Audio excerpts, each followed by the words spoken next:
Yan, mga kabakek. Magluluto tayo ng sweet and spicy spare ribs. Yan. Minarinate ko na siya.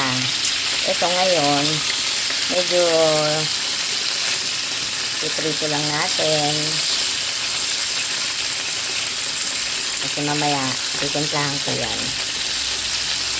Tapos, gumagamit kasi ako dito ng pressure cooker para talagang malambot yung karne niya. Yan, medyo namumula na siya. Kaya, okay na yan. Patayin na natin ito. Muna. Hanguin ko yan, tapos magigisa lang ako. Yan, naglagay lang ako ng konting mantika. Pinapainit ko lang siya. Yan, gisa ko na yung bawang. Medyo papulihin lang natin ng konting bawang. Ano?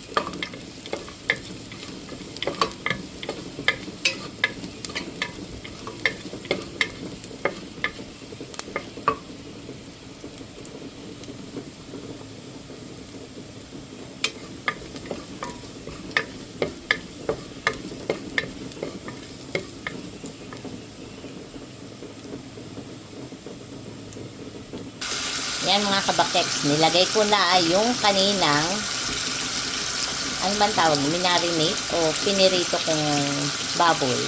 Tapos naman, yung pinagmarinatean ko, ito, saka ko ibubuhos. Natin buhos, yan.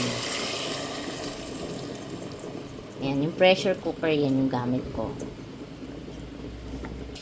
Yan mga kabakeks. Tapos, ilalagay na natin yung takip. I-pressure cooker lang natin siya ng 15 minutes. Naglalaga rin pala ako ng itlog. Kasi gusto ng mga anak ko may itlog eh. Yan. Yan, ito na mga kabakeks. Ang result. Binuksan ko rin pressure cooker. Ngayon, kumukulo siya. Lagyan natin ng konting ketchup. Yan. Konting ketchup. Tapos, haluin natin ng konti.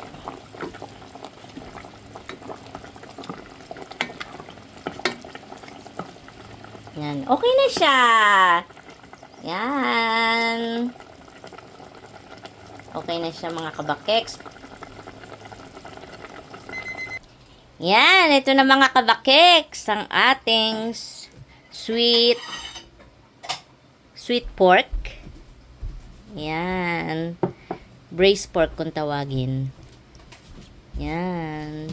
Please don't forget to like and subscribe.